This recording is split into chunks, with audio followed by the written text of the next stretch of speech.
এটা শুধু এখানে নয়, সারা বাংলাদেশে এই একটা অবস্থা ছিল, একটা ভয় ত্রাস ভীতি রাজত্ব সৃষ্টি করা হয়েছিল, যেটাকে আমাদের ব্যারিস্টার সাহেবরা বা পণ্ডিত ব্যক্তি বলেন ফ্যাসিজম, ফ্যাসিবাদ।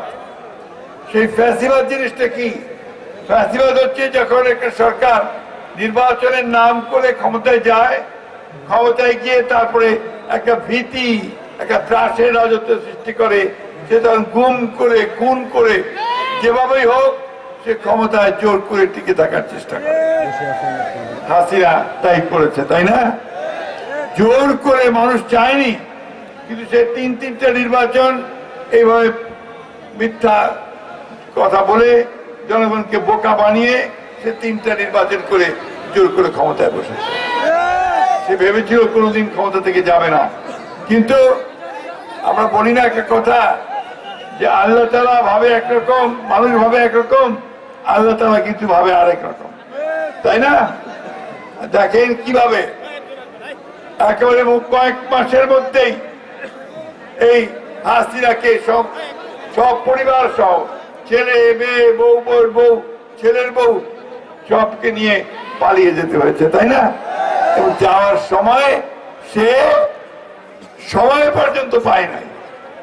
তাকে গিয়ে যখন সেনাবাহিনীর লোকেরা বলেছে যে আপনি দুটো চয়েস আছে আপনার, আপনি দুটোর মধ্যে একটাকে বেছে নেবেন, সেটা হচ্ছে যে চতুর্দিক থেকে জনগণ আসছে উত্তাল সমুদ্রের মতো, তাদের দ্বারা পিষ্ট হবেন নাকি যান বাঁচানোর জন্য পালিয়ে যাবেন।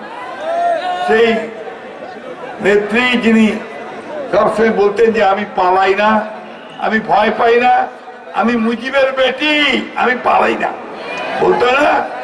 কিন্তু সেই মহিলা তখন জীবন নিয়ে তার নেতা কর্মীদেরকে ছেড়ে দিয়ে সমস্ত সারা দেশে যে অসংখ্য আওয়ামী লীগেরা আছে তাদেরকে বিপদে ফেলে দিয়ে সে পালিয়ে গেছে, তাই না? এই অঞ্চলে তো অনেক মানুষ আছেন যারা আওয়ামী লীগ করতেন, তাই না ভাই? এখন তাদের কি অবস্থা? সে নেতৃত্ব তাদের দেখার নাই, সে নেত্রী পালিয়েছে, তাদের নেতারা পালিয়েছে, তাদের নেতা যারা ছিল তারা এখন বন্দী হয়ে গেছে দুর্নীতি করার দায়ে, তাই না? এই হচ্ছে পরিণতি ফ্যাসিবাদের, এই হচ্ছে পরিণতি যারা আপনার জোর করে ক্ষমতায় টিকে থাকতে চায়। বন্ধুগণ, এই আমাদের ছাত্রদেরকে আমি ধন্যবাদ জানাতে চাই, আমাদের ভাইদেরকে যারা 15 বছর ধরে লড়াই করেছে তাদেরকে ধন্যবাদ জানাতে চাই যে তারা তাদের বুকের রক্ত ঢেলে দিয়ে আমাদের জন্য আবার একটা সুযোগ সৃষ্টি করে দিয়েছেন যে আমরা আমাদের দেশটাকে আবার একটা গণতান্ত্রিক পদ্ধতিতে গড়ে তুলব। আমরা এখানে সকল মানুষের ভোটের অধিকার নিশ্চিত করতে পারবো। আপনারা এই আগে কতগুলো ভোট হয়েছে, ভোট দিতে পারছেন?